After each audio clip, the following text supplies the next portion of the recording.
네, 오늘 계속해서 이사야서 25강입니다. 이사야서 25강이고요. 그 다음에 메시아와 히스기야의 개혁에 대해서 우리 두 번째 시간을 갖겠습니다. 지난주에 우리 내용을 강해했던 내용을 좀 살펴보면 이제 히스기야의 개혁을 통해서 우리가 오늘 한국 교회의 이런 성전의 개념들, 그리고 예배의 개념, 헌금과 직분의 개념들이 이제 신약 성경적으로 개혁이 되어야 될 때가 되었다라는 걸 우리가 좀 이렇게 아주 살짝 보았습니다. 그 중에서 이제 여러분들이 이제 히스기야의 이름 자체가 뭐냐면 여호와는 힘이시다라는 말씀이에요. 그러니까 히스기야의 힘은 무엇이었을까요, 여러분? 히스기야의 힘은 바로 율법이었습니다. 그러니까 히스기야는 하나님의 말씀대로 말씀에 적혀 있는 모든 것들을 다 회복시키려고 애를 쓴 사람이에요. 그러니까 하나님께서 보실 때에 유대의 역대 많은 왕들이 있었는데 그 이전에도 없었고 그 이후에도 없었다라고 평가하면서, 여러분 유대에 많은 왕들이 있었는데요, 그 중에서 다윗 왕도 있었잖아요, 그렇죠? 유명한 다윗 왕도 있었고 솔로몬도 있었는데 하나님께서 보시기에는 뭐예요? 히스기야 이전과 이후를 봤을 때 히스기야밖에 없다라고 평가를 하시는 거예요. 그만큼 히스기야는요 다른 거 아닙니다. 율법이 완전하게 회복되는 개혁을 한 거예요. 그러니까 어떻게 보면요, 이제 종교 개혁가들이 종교를 개혁할 때 말씀한 게 있어요. 뭐냐면 다시 뭘로요? 성경으로. 그러니까 교회의 전통과 교회의 여러 가지 관습이 아니라 이제는 무엇으로요? 성경으로. 그래서 그들이 외쳤던 게 뭡니까? 오직 성경, 오직 믿음, 오직 은혜, 오직 예수 그리스도, 오직 하나님께 영광. 이 5가지의 오직이었어요. 그러니까 어떻게 보면 종교개혁 운동도요, 그 안에 내면의 깊은 데까지 들어가면 조금 서로 차이점이 있었지만 성경으로 돌아가자였습니다. 이제 성경으로 돌아가자가 오늘날에도 사실 필요해요. 계속해서 어떻게 돼요? 사람은 죄덩어리잖아요. 죄인인지라 성경에서 자꾸만 멀어지려고 그래요. 왜 그래요? 편하고 싶거든요. 그러니까 성경대로 하려고 그러면 오늘날 정말 이렇게 큰 교회들이 생기기에 굉장히 힘들 거예요. 왜냐하면 성경대로 하려면 이렇게 큰 조직들이 만들어질 수가 없어요. 항상 지역의 작은 모임들의 작은 교회들을 통해서 하나님께서 그들에게 어떻게 신앙생활을 바르게 할지를 하나님께서 알려주시는 것들이 대부분 성경에 나오는 지역 교회들에게 주시는 명령들이에요. 그러다 보니까 이제 오늘날 큰 교회들, 제가 작은 교회 하면서 큰 교회 얘기하면 좀 열등감 때문에 그런다 뭐 이렇게 생각하실 수도 있는데 절대 그렇지 않습니다. 열등감으로 얘기하는 게 아니라 정말 우리가 교회의 개혁이 필요한 때라는 걸 누구보다 잘 우리가 느끼고 있고 또한 세상 사람들이 느끼고 있어요. 그렇죠? 세상의 많은 사람들이 오늘날 한국 교회를 굉장히 걱정합니다. 이대로 가면 저거는 교회가 아니다 라고 얘기하면서 오히려 세상 사람들이 성경 말씀, 제가 이제 그동안 몇몇 분들을 얘기해 드렸잖아요. 전혀 예수님하고 상관없는 사람들이 성경 강해 세미나를 여는 거예요. 그래서 진짜 예수 그리스도를 믿는 건 무엇입니다. 진짜 교회는 무엇입니다. 이런 것들을 해요. 그러니까 교회에서 그거를 가르쳐 주지 않으니까 어떻게 해요? 세상 사람들이 그걸 가르쳐 주려고 애를 쓰는 거예요.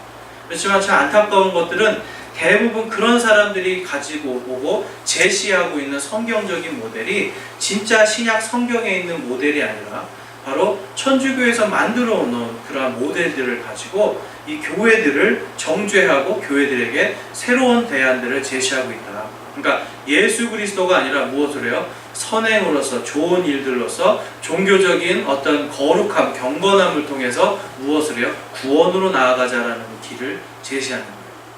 그러니까 그러한 부분들이 있다라는 것 자체는 뭐냐면 교회에서 올바른 것들을 가르쳐 주지 않으니까 오히려 세상 사람들이 어때요?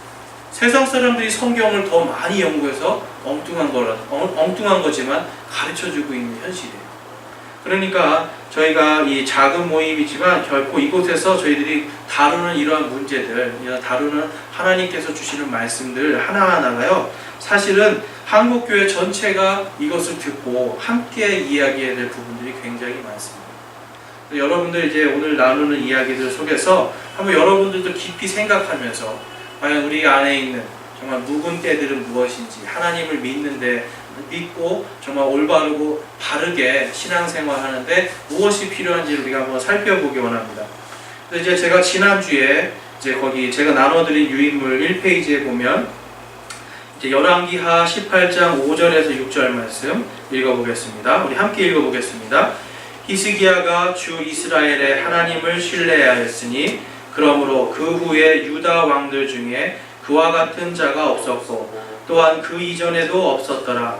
그가 주께 굳게 붙어 그분을 따르는 일에서 떠나지 아니하고 주께서 모세에게 명령하신 그분의 명령들을 지켰더라. 아멘. 히스기야가 주 이스라엘의 하나님을 어떻게 했다고요? 신뢰하였으니. 자, 우리가 믿음이라는 말이 있고 신뢰라는 말이 있습니다. 영어로는 believe라는 말이 있고 trust라는 말이 있어요. 그러니까 believe도 믿다고 trust도 믿다라는 뜻인데요. 그런데 속을 깊이 들어가 보면 조금 다릅니다. believe라는 건 뭐냐면 삶 속에서 이렇게 믿는 것을 이야기하는 거예요. 삶 속에서 내가 이분을 믿는다. 그런데 trust라는 건 뭐냐면요. 믿는데 뭐요? 그러니까 이 사람에 대한 신뢰.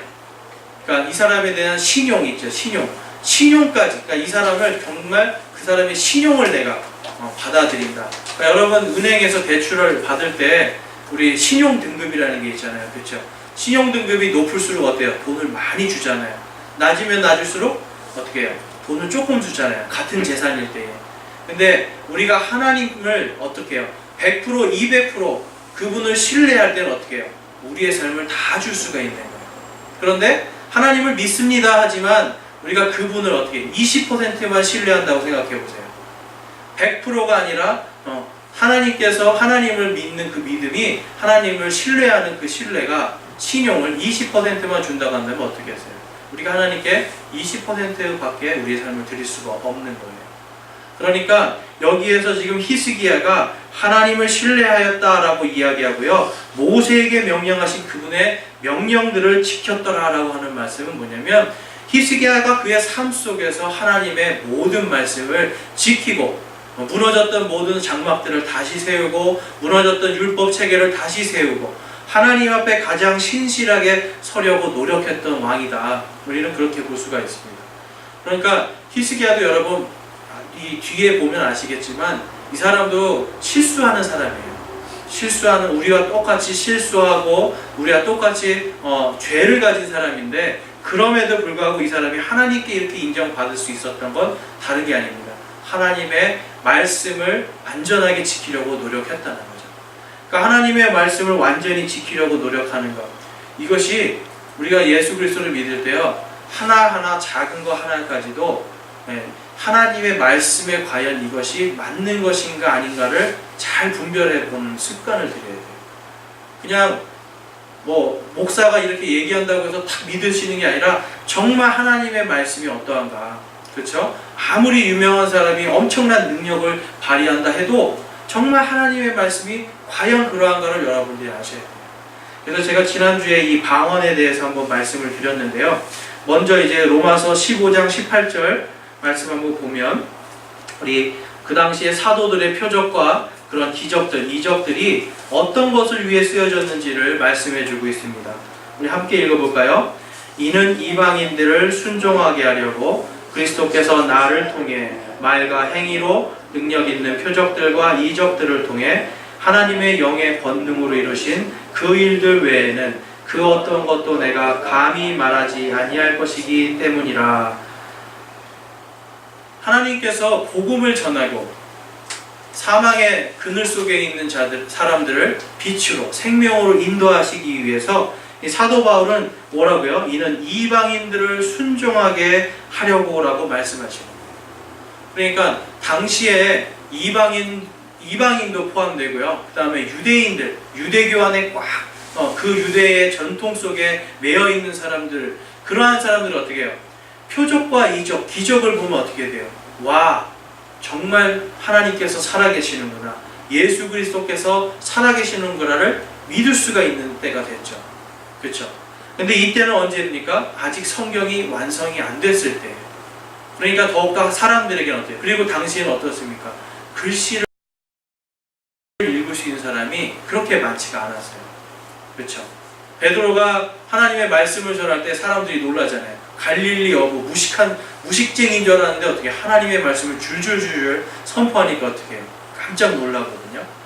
그러니까 당시에는 배움이 없고 글을 못 읽는 사람들, 이런 사람들은 무엇이 필요하겠어요? 읽고 알지를 못하니까 능력들이 필요했던 거예요.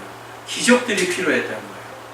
그래서 예수님께서 이 바리새인들, 글씨를 너무너무 성경 잘하는 사람들 아니에요? 바리새인들, 제사장들, 그 다음에 서기관들, 이런 사람들이 기적과 표적을 보여달라고 그러니까 뭐라고 말씀하시는 거예요?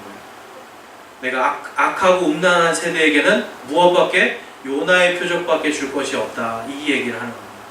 그러니까 내가 너희들에게는 보여줄 것이 내가 십자가에 달려 죽고 묻히고 부활하는 부활의 표적밖에 보여줄 것이 없다라고 이야기하는 겁니다. 왜 그래요? 이미 너희가 성경 말씀, 이사야서의 말씀을 통해서 너희들이 다 보지 않았느냐, 다 알지 않았느냐라는 게 그 안에 내포되어 있는 거예요. 이들은요, 이사야서에 나와 있는 메시아의 기적, 표적들을 이미 다 알고 있어요.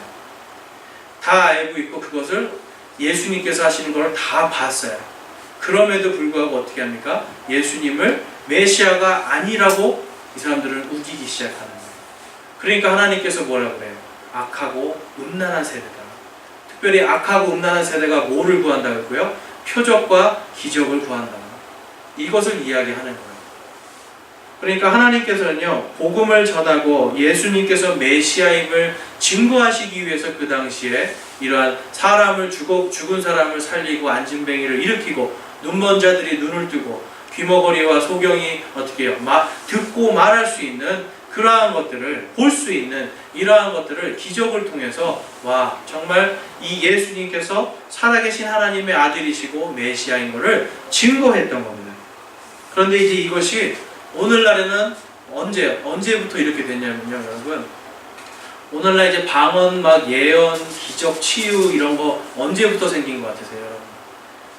교회사를 보면 신약교회, 그러니까 1세기 이후에 이러한 것들이 다 사라집니다. 교회 안에 이러한 기적과 이적이 싹 사라져요. 그러다가 1900년, 19세기 말에 1900년 그러니까 20세기가 시작되고 19세기가 거의 끝나는 무렵에 미국에서 그게 탁 시작이 됩니다. 그러니까 그것을 이제 아주사의 대기적, 대부흥 이렇게 얘기하는데 LA 지역의 아주사라고 하는 그 거리에서 처음 그게 시작이 돼요. 그런데 재미있는 건 그때 당시에 한국에 평양에서도 그런 일이 있었고 세계 곳곳에서 모두가 한꺼번에 갑자기 이 1900년 동안 없었던 방언이라는 게 갑자기 탁 튀어나오는 거예요. 방언이라는 게. 그러면서 어떻게 됩니까? 이것이 하나의 성령님의 능력이다 생각해서 그것이 전 세계로 막 불길처럼 퍼져나갔습니다. 그래서 우리나라의 1907년도에 그 대부흥이 있잖아요. 그때도 보면 이 개소리와 같고 말소리 같은 이런 소리를 냈다라는 그런 증언들이 있어요. 그러니까 아주사 거리에서도 똑같이 개소리, 돼지소리, 이런 소리들이 났다. 그러니까 사람이 알아들을 수 없는 그런 것들이 막 터져 나왔던 시기였어요. 그 당시에. 제가 볼 때는 하나님께서 그때 당시에 어떤 하나님의 섭리 안에서 그렇게 됐는지 모르겠지만 아무튼 그때 당시에 그러한 것들 이후로 이제 무엇이 발생이 되냐면 그것이 있기 전에 무슨 일이 발생이 되냐면 하나님의 말씀이 이제 뭐라 그럴까요? 원래 있던 말씀들이 변개가 되는 일들이 벌어집니다. 그게 19세기 말에 자유주의라는 것들이 막 올라오기 시작하고 성경의 말씀을 이렇게 바꾸기 시작하면서 이러한 것들이 막 터져 나오기 시작해요. 그러니까 그때의 이러한 악한 것들이 이제는 2000년도 21세기에 들어와서는 어떻게 돼요? 한국 같은 경우는 이제 은사주의에 다 잡혔어요. 이제는 장로교회든 뭐든 은사주의에 다 사로잡혀가지고 결국은 어때요?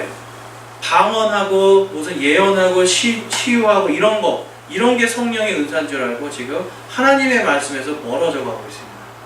그래서 방언을 보면 이 고린도전서 14장 22절 23절에 보면 거기에서 뭐라고 말씀하시죠? 믿지 않는 자들에게 주시는 게 바로 이 타 언어다, 방언이다라고 말씀해요. 그러니까 믿는 자들이 아니라요, 이 방언은 누구에게? 믿지 않는 자들에게 주시는데 사도행전 2장 8절에서 11절 거기에 보면 거기에 이 6월절을 지키기 위해서 올라왔던 수많은 온 세계에서 모인 각국에서 모인 이 유대인들이 뭐라고 이야기하냐면 제자들이 복음을 선포할 때 이 방언을 썼거든요.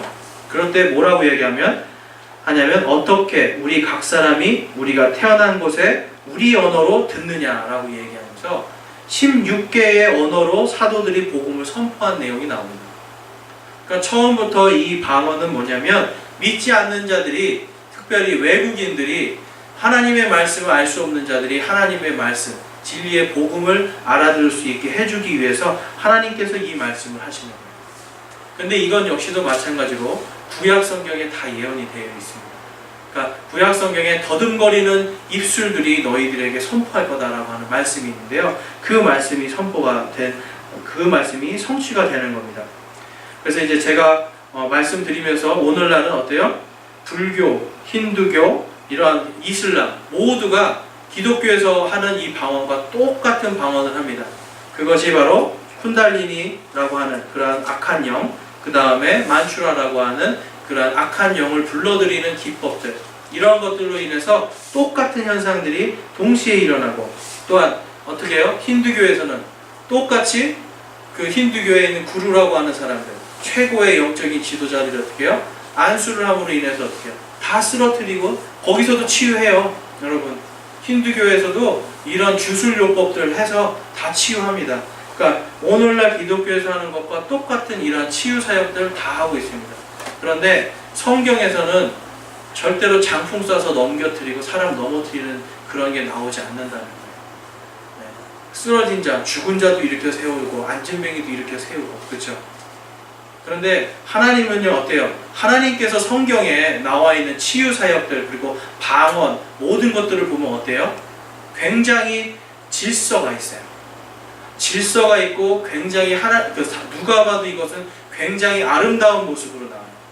그런데 오늘날의 많은 이런 은사 집회들 가면 어때요? 무질서와 혼돈입니다. 그러니까 하나님은 질서의 하나님이신데 방언이나 이런 예언 같은 거 대언할 때도 어떻게 해요? 한 사람씩 하라고 그러죠. 그리고 한 사람씩 일어나서 하고, 다른 사람이 말할 때는 조용하고, 그 다음에 방언으로 할 때는 어때요? 그것을 통역을 세워서 이것이 과연 무슨 말씀인지를 모든 사람들이 정확하게 알아들을 수 있게 해주고, 그 다음에 앞에 앉아있는 대언자들이, 다른 대언자들이 이 사람이 하는 말이 과연 성경적으로 그러한가라고 판단하고 그것을 올바른지 아닌지를 구별해내는 이러한 일들을 했다는 거예요. 그러니까 굉장히 신사적이고 질서정연했던 모습인데, 이것이 어떻게 됩니까? 이러한 힌두교라든지 다른 이러한 종교들은 똑같아요. 전부 다 무질서하고 마음대로 자기 몸 흔들고 막 굴르고 마음대로 하거든요. 무질서하고 결코 아름답지 않은 혼돈의 모습을 보이는데, 오늘날 우리 기독교에도 그것이 들어와서 똑같이 하고 있다.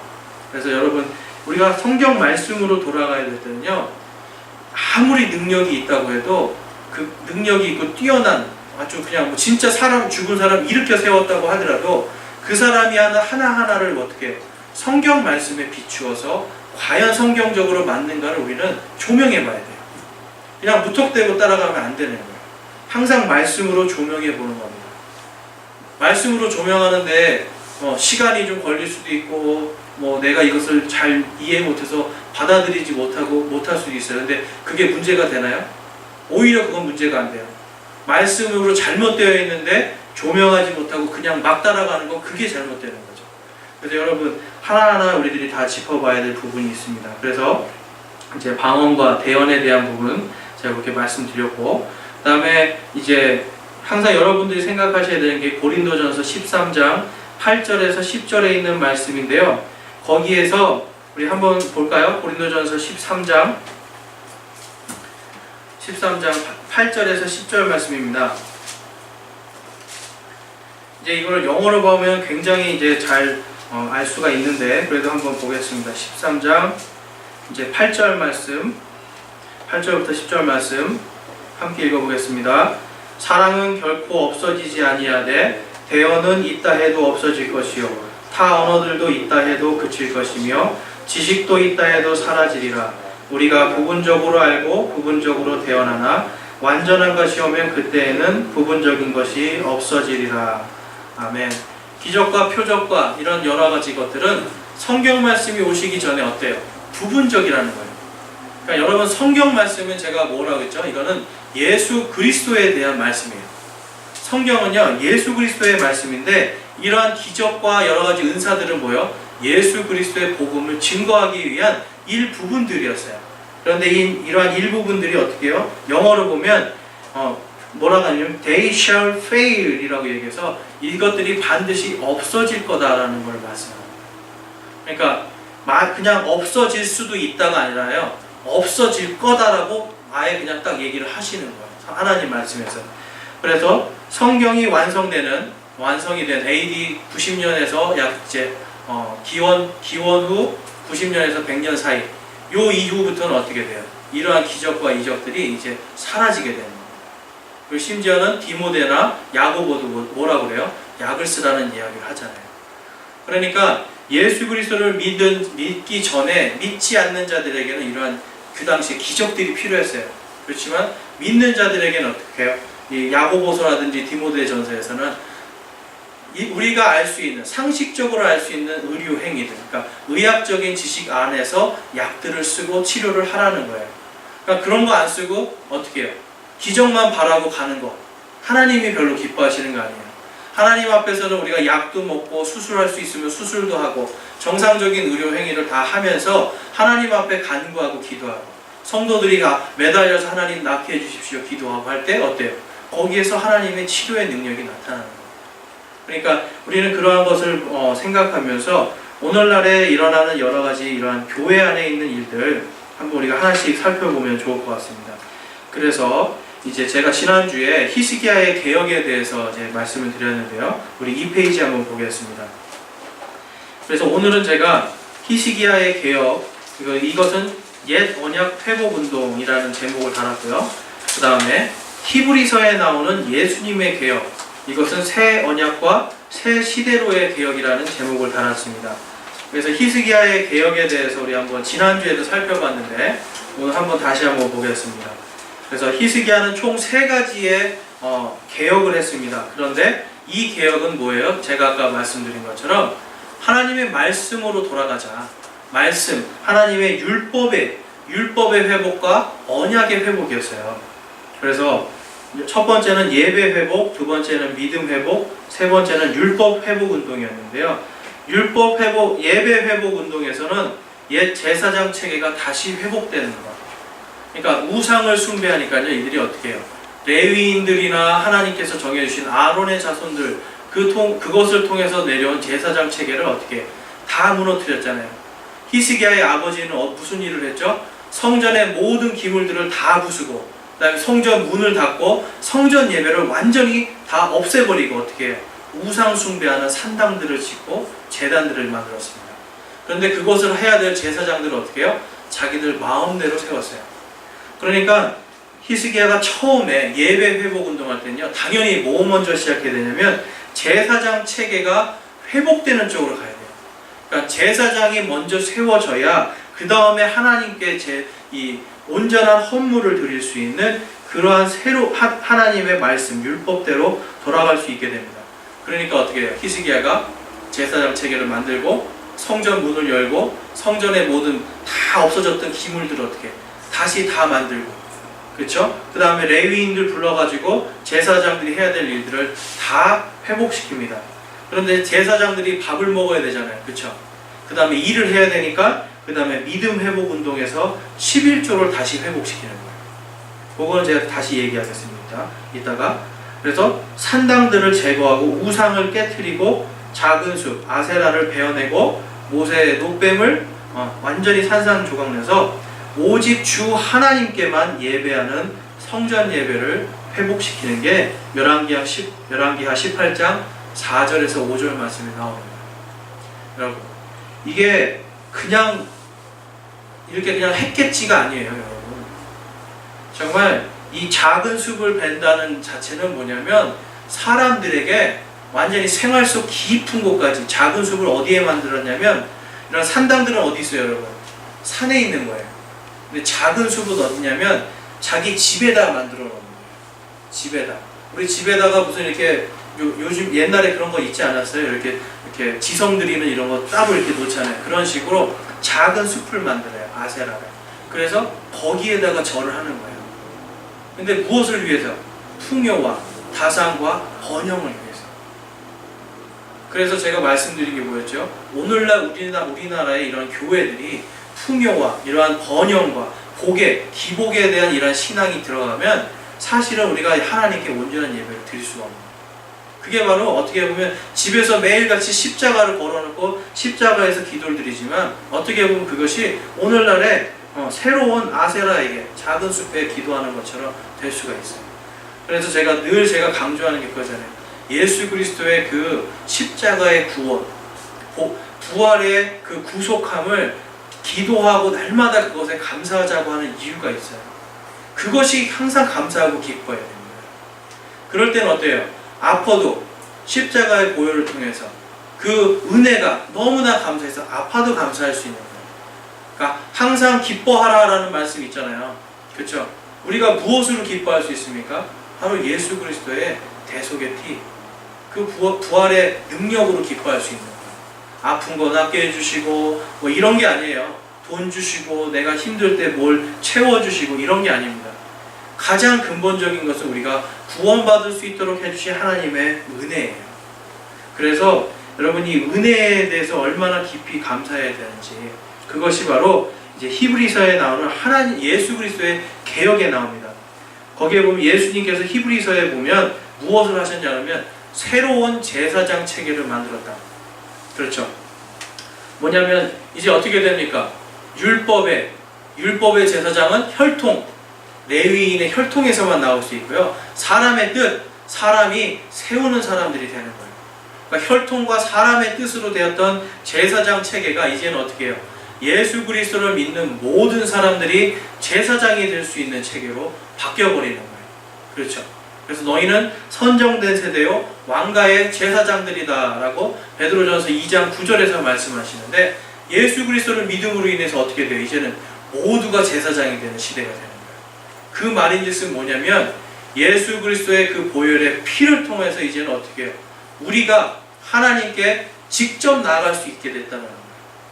옛날에는 제사장과 그 다음에 대제사장을 통해서 나갔잖아요. 그렇죠? 특별히 대제사장을 통해서 나갔는데 이제는 예수님을 믿는 믿음을 통해서 우리가 곧바로 하나님께 나아갈 수 있게 됐습니다. 그래서 이제는 그 밑에 보시면 믿음의 희생 헌물보다 하나님을 더 희생 헌물이 그냥 믿음이 그런 뭐 양과 소와 염소를 죽이는 피의 희생 헌물보다 하나님을 더 기쁘게 하신다고 이 히브리서 11장 5절에서 6절 말씀에 나와 있고, 그 다음에 피의 희생 헌물이 아니라 이제는 찬양과 선행의 희생 헌물을 드리는 것으로 히브리서 13장 15절 말씀에 나와 있습니다. 그러니까 예수님은 어때요? 말씀의 이 율법이 아니라요, 말씀 이제 새 언약과 하나님의 새 시대로 모든 율법을 완성해서 새롭게 개혁하는 예수님의 이 예배의 개혁을 우리가 볼 수가 있습니다. 그러니까 예수 그리스도를 믿는 사람들의 예배는 뭐냐면요, 우리가 구원받은 자로서 하나님께 가장 기뻐하는 마음으로 그분을 찬양하고, 또한 우리가 삶 속에서 제사장으로서 점도 없이 흠도 없이 살아가는 그러한 마음, 그 마음으로 살아가는 게 그게 이제 신약 시대, 바로 우리가 살고 있는 이 시대에 하나님께 드리는 예물이에요. 그리고 예배예요. 그러니까 이 예배가요, 히스기야 당시에, 유대 당시에는 어디에서만 할 수 있었어요? 성전에서만 할 수 있었어요. 성전에서만 하던 예배가 이제는 어떻게 해요? 내 안에 성령께서 계심으로 인해서 예수 그리스도께서 우리의 대제사장이 되셔서 우리가 그분을 믿는 믿음을 통해서 제사장이 됨을 통해서 이제는 어때요? 어디서나, 그 어디서나 한 두세 사람이 모인 곳에 내가 너희와 함께 있겠다라고 하신 그 말씀 따라서 우리가 어디서든지 모여서 예배할 수 있는 거예요. 그러니까 예배가 완전히 개혁이 되어버린 거예요. 무엇으로? 예수님의 십자가의 보혈을 통해서. 그 다음에 믿음 회복 운동, 우리 히스기야의 개혁 중에 믿음 회복 운동을 보겠습니다. 이것은요, 옛 믿음의 회복이에요. 그래서 11조가요, 여러분, 이 11조를 통해서 무엇입니까? 여러분 제가 이제 11조 설교를 얼마 전에 했는데, 이들이요 우상 숭배를 할 때는 어때요? 우상에게 다 갖다 바쳤어요. 그러면서 어떻게 했습니까? 하나님의 제사장들에게 줄 것은 우상에게 바쳤으니까 줄 게 없잖아요. 주고 나면 내가 먹고 살 게 없잖아요. 그러니까 어때요? 안 준 거예요. 11조를 안 냈어요. 11조는 안 내면서 어떻게 해요? 여호와 하나님께 내가 나아가서 간구함으로 뭔가 내가 구원을 받겠다고 하면서 이 사람들은 하나님도 섬기고 우상도 섬기고 있었던데, 그러니까 히스기야가 어떻게 합니까? 11조를 다시 부활시키는 거예요. 율법에 나와 있는 11조입니다. 율법에 나와 있는 그 11조를 다시 회복시킴으로 인해서 어떻게 해요? 하나님께서 모세의 율법을 통해서 세우신 제사장 체계를 확고하게 만드는 겁니다. 그러니까 어떻게 돼요? 사람들이 이제는 내 거를 감추고 내 거를 하나님께 드리지 않으려고 했던 마음들이 이제는 어떻게 해요? 하나님께 드리는 마음으로 이제 바뀌는 거예요. 우상에게 드리던 것은 끊어버리고 이제는 하나님께 드리는 것으로 가는 겁니다. 그래서 11조의 회복을 통해서 이 사람들은 어떻게 해요? 이제 율법에 있는 11조에 순종하는 믿음으로 갈 수 있게 히스기야는 이 옛 믿음으로의 회복을 했습니다. 그 다음에 열왕기하 18장 5절에서 6절에 보면 그가 주변 강대국과의 이러한 동맹을 파기하고 주 하나님만 의지하는 내용이 나옵니다. 여러분, 당시에 주변 우리나라도 그렇고요, 국제 정세라는 게 있잖아요. 그렇죠? 그러면 어떻게 돼요? 강한 사람한테 붙어야 돼요. 약한 나라는 강한 나라에 붙어야 되잖아요. 제일 강한 나라. 그래야 살 수 있어요. 이건 어쩔 수가 없어요. 그런데 이 히스기야는 당시에 가장 강했던 주변 국가 중에 이집트나 시리아나 아시리아나 이런 나라에 붙지 않고 동맹을 다 끊어버려요. 다 끊어버리고 어떻게 해요? 율법의 말씀대로 오직 주 하나님만 의지하는 믿음으로 갑니다. 여러분, 이게 굉장히 중요한 거예요. 우리의 힘이나 우리의 능력이나 우리의 계산이 아니라 오직 하나님 한 분께서 의지할 때에 나의 계산, 나의 어떤 판단들, 내가 앞으로 이렇게 할 거라는 계획들, 이러한 것들 다 내려놓고 오직 주님의 말씀대로 내가 살고자 노력하는 쪽으로 가는 거예요. 그럴 때 어떻게 합니까? 하나님께서 예비하신 복을 주시는 거예요. 그러니까 우리가 기도할 때요, 하나님 저 이거 하고 싶으니까 이거 하게 해주세요. 나 이거 필요하니까 이거 해주세요. 근데 필요해요, 이 기도. 필요한데 거기에서 우리가 정말 이것이 하나님께서 그걸 이미 다 아신다는 전제하에 그것이 아니라 더 우리가 기도해야 될 것이 무엇인지를 깊이 생각해보고 하나님께 기도하는 거예요. 그러니까 내가 하나님 저에게 건강을 주십시오라고 할 때는 건강만 주십시오가 아니죠. 그렇죠? 건강을 통해서 내가 하나님께 더 가까이 나가고 하나님의 일들을 더 할 수 있게 해주십시오라고 하는 그런 믿음들이 있어야 돼요. 기껏 건강을 줬더니 하나님과는 또 멀어져 버리고, 기껏 돈과 뭔가를 줬더니 하나님께서 멀어져 버리고, 그럼 그것은 하나님께서 기도 응답은 해줬지만 내가 그 기도 응답에 올바로 살지 못하는 모습이 되는 거죠. 오히려 믿음에서 멀어지게 되는 겁니다. 그래서 여러분, 오직 하나님만 의지하는 그 믿음은 나의 계획이나 나의 생각이 아니에요.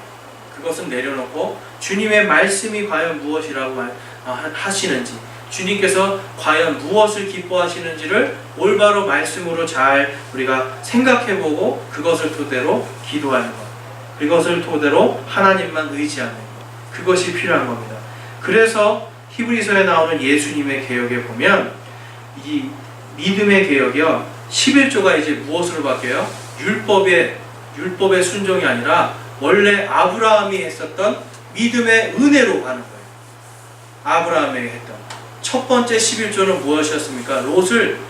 자기의 조카 롯을 어떻게 포로에서 자유케 하고, 사망에서, 포로로 있다 죽을 수 있잖아요. 사망에서 생명으로 옮겨주신 하나님의 그 구원에 감사해서 멜기세덱이라고 하는 하나님의 영원한 대제사장에게 11조를 바치는 것에서 11조가 시작되죠.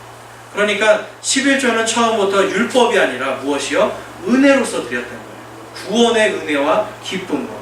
그래서 이 신약 시대에는 예수님의 피로 말미암아서 이제는 11조가 율법이 아니라 은혜로서 하나님께 구원의 기쁨과 감사, 나를 이렇게 구원해 주시고 나와 늘 함께하여 주시고 동행해 주시는 그 은혜와 사랑에 감사하는 은혜로 드리는 것이 이제 신약 시대의 11조로 하나님께서 예수님을 통해서 개혁하신 거예요.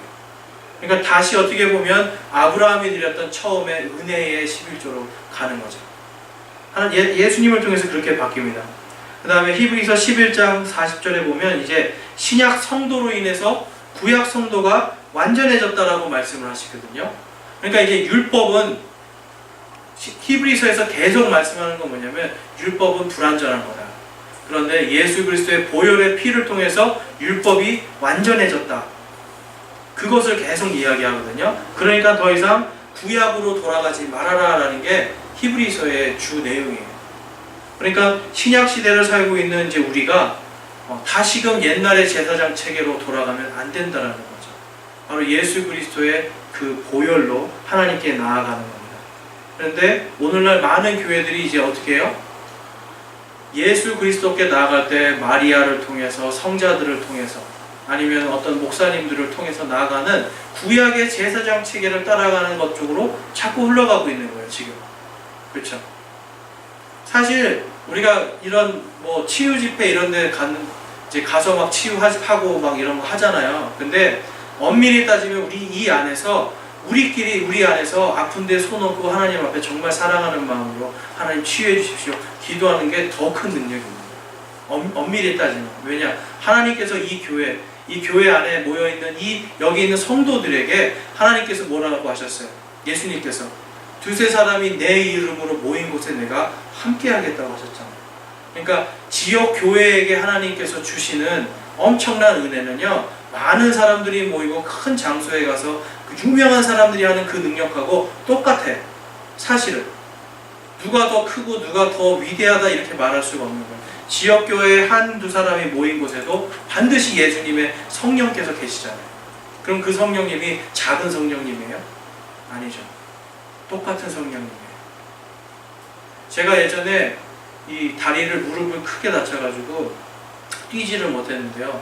사역하는데 이제 처음 사역지에 갔을 때 어떤 이제 할머니 성도님이셨어요. 그분한테 제 다리가 아픈데 손을 얹고 기도를 좀 해주십시오 했더니 아유 나 같은 사람이 무슨 그런 기도를 해요 막 그래요. 아닙니다. 하나님의 주님의 성도님이시고 주님의 영께서 함께 하시는 주님의 성도님이니까 저를 위해서 기도해 주십시오. 근데 이분이요 다 제 무릎을 잡고 기도를 하시는 거예요. 기도를 하시는데 그 사랑이 너무너무 전해지는 거예요. 저를 얼마나 사랑하시는지 그 사랑하는 마음이 다 정해지니까 어떻게 해요? 무릎이 깨끗이 낫는 것 같아요. 정말 무릎이 깨끗이 낫는 그런 뜨거운 느낌이 나더라고요. 그래서 제가 느꼈어요. 아, 내가 무릎이 안 나도 좋다. 정말 이 성도의 뜨거운 사랑이 이것이 더 귀한 겁니다. 예수님 앞에 나를 위해 기도해주는 이 마음이 더 귀한 거구나 느꼈어요. 그래서 그때 당시에 제가 믿음이 없었어요. 기도해 주시고 낫는 느낌이 있었는데 내가 나았다고 믿진 않았어요, 사실. 그런데 몇 년 있다가 제가 다시 뛸 수 있었어요. 기도를 하면서 하나님께 순간 기도를 했는데 내가 낫게 해달라고 기도를 했는데 안 뛰면 믿음이 없는 거다는 생각이 드는 거예요. 그래가지고 제가 이렇게 위로 점프를 할 수 없었거든요, 무릎이 아파서. 근데 내가 믿음으로 점프해보자. 그때가 왜 그 일이 있었냐면 전도하고 선교하려고 축구팀을 만들었는데 선수가 없는데 제가 뛰어야 되는 거예요. 뛰어야 되는데 제가 뛰지를 못하잖아요. 그래서 제가 기도했어요. 하나님, 제가 예수 그리스도를 전할 수 있도록 무릎을 다시 낫게 해주시고 다시 뛰게 해주십시오. 그 기도하는데 그 옛날에 저 손 얹고 기도해주신 그분 생각이 나는 거예요. 내가 정말 하나님의 말씀을 전한다고 했지만 내 믿음이 너무 약했구나. 그래서 제가 기도하고 거기서 바로 점프를 해봤어요. 점프하고 딱 떨어졌는데 되는 거예요. 그래서 다시 또 점프하니까 돼요. 그래서 그때부터 제가 다시 한 몇 년이에요? 한 7년 만인가 제가 다시 축구를 시작했어요. 그리고 한 3년 이상을 뛰었습니다. 하나님은요, 여러분, 하나님은요, 우리가 예수 그리스도를 믿고 구원받고 그분의 그 보혈의 피에 감사하는 마음, 그 마음을 갖고 형제와 자매 간에 서로 사랑하는 마음, 그 마음을 가질 때는요, 이 세상에서 그 어떤 사람들보다 가장 강력한 하나님의 역사가 일어납니다. 제가 하나님의 기적을 무시하는 게 아니에요. 그렇지만 그 기적은요, 어디서 나오냐? 바로 우리 말씀에 나와 있잖아요. 모든 것은 다 없어지지만 뭐만 남는다고요? 하나님의 사랑, 아가페의 사랑, 그 사랑은 남는다는 거예요. 그러니까 우리가 그 사랑이 더 중요한 거예요, 사실은. 기적과 이적과 표적이 아니라 그 사랑이 더 중요한데, 예수 그리스도께서 믿음의 개혁을 통해서 그러한 것들이 이제는 어떻게 해요? 완성이 되어버리는 거예요. 무엇으로? 하나님의 사랑. 우리가 하나님을 사랑하는 마음과 그 다음에 이웃을 사랑하는 이 두 계명을 우리가 지키고 그 계명을 마음속에 새기고 살아갈 때 그것이 역사로 이루어집니다. 그 다음에 말씀 개혁으로 가보면 율법 운동을 통해서 이 히스기야는요, 말씀으로 돌아갑니다. 그래서 열왕기하 30장 9절 말씀은 그냥 한마디로 요약하면 돌아오랍니다. 돌아오라. 주님께로 돌아오랍니다. 그래서 열왕기하 30장 26절에 가보면 주 하나님을 믿는 큰 기쁨이 회복되는 게 나옵니다. 그래서 여러분, 우리 한번 열왕기하 30장 한번 가보겠습니다. 제가 생각하기에는 이게 열왕기하가 아니라 역대하입니다. 역대하 30장입니다. 오타가 있었습니다. 역대기하 30장.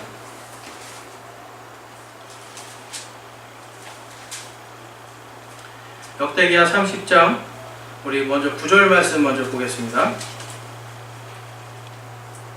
역대기하 30장 9절 말씀. 너희가 만일 주께로 다시 돌아오면 너희 형제들과 너희 자녀들이 그들의 포로로 사로잡아간 자들 앞에서 불쌍히 여겨져서 다시 이 땅으로 돌아오리라. 주 너희 하나님은 은혜로우시고 긍휼이 많으시므로 너희가 그분께 돌아오면 자신의 얼굴을 너희에게서 돌이키지 아니하시리라 라고 말씀합니다. 하나님께로 돌아오라 라고 지금 이야기하고 있죠. 하나님의 말씀으로 돌아오라는 말씀입니다. 다음에 30장 26절입니다. 30장 26절 우리 한번 큰 소리로 읽어보겠습니다. 예루살렘에 큰 기쁨이 있었으니 이는 이스라엘 왕 다윗의 아들 솔로몬의 때부터 이 같은 것이 예루살렘에 없었기 때문이더라 라고 이야기합니다. 히스기야가 완전히 하나님께로, 하나님의 율법으로 돌아가서 세상의 이러한 강대국들이나 나의 어떤 능력이 아니라 하나님만 전적으로 의지했을 때, 오늘 역대기하 30장 26절에서 뭐라고 얘기하죠? 예루살렘에 큰 기쁨이 있었는데 이것이 다윗 때도 없었고 솔로몬 때도 없었고요. 오직 히스기야 때에 이 기쁨이 있었다라고 말씀합니다. 그러니까 하나님께로요, 우리가 돌이키면 우리가 사는 지역이 기쁨이 돼요. 어떻게 보면 어리석어 보일 수도 있고 하나님의 복음 때문에 손해보는 것 같이 보일 수도 있어요. 그렇지만 하나님께만 온전히 의지할 때는 어때요? 큰 기쁨이 생기는 거예요. 지금의 잠깐의 힘들고 어려운 것들은 아무것도 아닌 게 되는 거죠. 지금까지 전 앞에도 없었고 이후에도 없었던 오직 히스기야 때, 히스기야만이 어떻게 해요? 그 이전에도 있었고 그 이전에도 없었고 그 이후에도 없이 오직 주 하나님의 율법을 회복시키고 율법만을 따라가고 주 하나님만 믿는 그 믿음을 통해서 어떻게 해요? 예루살렘에 그 이전에도 없었고 그 이후에도 없었던 큰 기쁨이 있었던 거예요. 여러분, 하나님을 온전히 믿을 때요, 그리고 율법의 모든 말씀들이 회복될 때 이러한 일들이 생깁니다. 그래서 히브리서로 가면 예수님께서 이제 말씀 개혁을 하시는데, 우리 히브리서 4장 말씀을 한번 가보겠습니다. 히브리서 4장 11절에서 13절 말씀입니다. 여기에는 이제 안식에 대한 이야기가 나오는데요.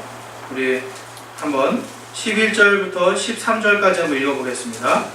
그러므로 우리가 저 안식에 들어가도록 힘쓸지니 이것은 아무도 그 믿지 아니하던 동일한 본을 따라 넘어지지 아니하게 하려 함이라. 하나님의 말씀은 살아있고 권능이 있으며 양날 달린 어떤 검보다 예리하여 혼과 영과 및 관절과 골수를 찔러 둘로 나누기까지 하고 또 마음의 생각과 의도를 분별하시는 분이시니 그분의 눈앞에서 드러나지 아니하는 창조물이 하나도 없고 모든 것이 우리와 상관하시는 그분의 눈에 걸거벗은 채 드러나 있느니라. 아멘. 여러분, 하나님의 말씀은 우리의 모든 것들을 다 꿰뚫어 보시는데 생각과, 그렇죠? 우리의 생각과 우리의 모든 의도들을 다 분별하시고 우리가 어떻게 해요? 완전히 벌거벗은 채로 하나님 앞에 설 수밖에 없는 존재라고 히브리서에서는 말씀하고 있는 거예요. 그러면 여러분, 우리가 하나님 앞에 나아갈 때 완전히 벌거벗겨져서 가야 되잖아요. 가릴 수도 없는 거잖아요. 그러면 우리가 삶 속에서 어떻게 살아야 됩니까? 하나님 앞에 부끄럽게 살지 않도록 노력해야 되는 거예요. 내가 작은 거 하나라도요, 여러분, 하나님 앞에 내 양심이 찔리는 작은 거 하나도 놓치지 말고 하나님 앞에 정결하게 나가려고 노력해야 되는 겁니다. 우리 히브리서 6장 1절 말씀 한번 보겠습니다. 6장 1절 말씀, 1절과 2절 말씀. 그러므로 우리가 그리스도의 기초의 교리의 기초 원리들을 떠나 완전함으로 나아가서 죽은 행위들로부터의 회개와 하나님을 향한 믿음과 침례들에 관한 교리와 안수와 죽은 자들의 부활과 영원한 심판의 기초를 다시 놓지 말지니라. 당시에 이러한 사람들이 있었어요. 하나님의 말씀, 그리스도의 기초 교리, 이러한 것들이 이제 이런 것들은 있지만 더 깊은 하나님의 그 완전함에 이르지 못하니까 어떻게 돼요? 회개도 없고 하나님을 향한 믿음도 없고, 심지어는 침례에 관한 교리와 안수에 대한 부분들, 그리고 죽은 자의 부활, 그리고 영원한 심판의 기초를 다시 놓으려고 했던 사람들이 있었어요. 이러한 사람들을 우리는 무엇이라고 하냐면 영지주의자라고 해요. 영지주의자들이 바로 이러한 사람들이었어요. 제가 그래서 지난주에 오리겐이라고 하는 사람, 초대 교부라고 불리는 오리겐이라는 사람이 무엇을 믿는다고 말씀드렸죠? 그 사람이 바로 윤회를 믿는다라고 자기 책에 써놨어요. 왜 그러냐? 당시에 영지주의에 물들어서 그래요. 그러니까 이 사람들이 오리겐과 그 다음에 또 어거스틴, 이 사람들이 전부 다 당시에 영지주의와 혼합된 기독교를 만들었는데, 그것이 바로 우리가 알고 있는 천주교입니다. 로만 카톨릭이에요. 로만 카톨릭을 통해서 어떻게 됩니까? 교회들은 완전히 부패하게 되어버려요. 교회가, 생각해보세요. 교회가 전 유럽을 장악했어요. 오늘로 말하면 교회가 온 대한민국을 다 교회가 다스리는데, 그러면 교회는 어떤 곳입니까? 세상의 빛과 소금이 되어야 되는 곳이잖아요. 그런데 교회가 다스리는 순간부터 어떻게 돼요? 암흑시대가 돼요. 그래서 역사는 그때를 중세에 이 가톨릭이 교회가 세상의 모든 정권을 잡았을 때 4세기부터 그 다음에 16세기까지 요거를 뭐라고 불러요? 암흑기다라고 해요. 암흑기. 교회가 세상을 통치하고 하나님의 이름으로 세상의 정권들이 하나님의 이름으로 정치를 함에도 불구하고 암흑기가 오는 겁니다. 왜 그럴까요, 여러분? 바로 예수님께서 말씀의 개혁으로 구약의 율법들을 전부 다 새롭게 완성시키시고, 이제는 구약의 모든 제사정책의 11조, 이 모든 것들은 이제 어떻게 해요?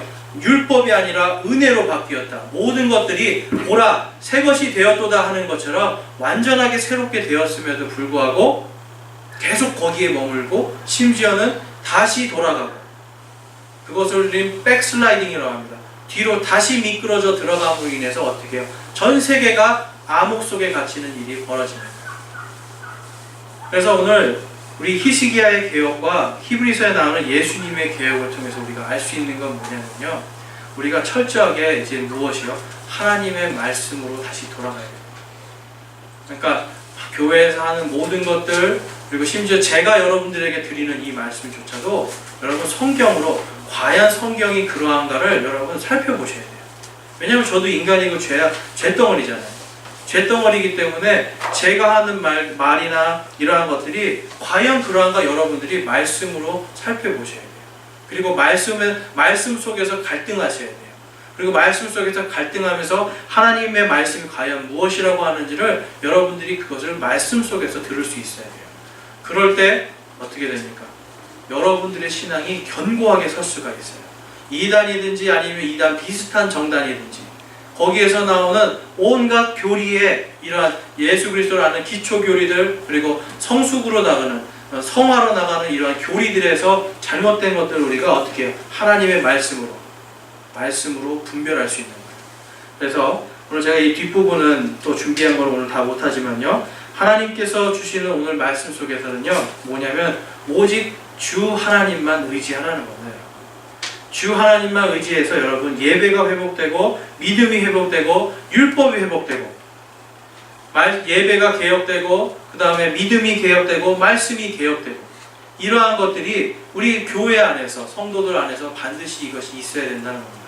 그래서 여러분들이 정말 다시 한번 이 이사야서 말씀을 통해서 그리고 히스기야의 믿음을 한번 다시 한번 집에 가서 말씀을 보시는 걸 통해서 정말 우리가 이 땅을 살아갈 때 신약 시대를 살아가는 우리가 어떻게 예배하고 어떻게 믿고 또한 어떻게 하나님의 말씀대로 순종하며 살까를 판단하시고 또한 그것을 통해서 은혜를 받으시는 여러분들이 되시기를 주님의 이름으로 축원합니다.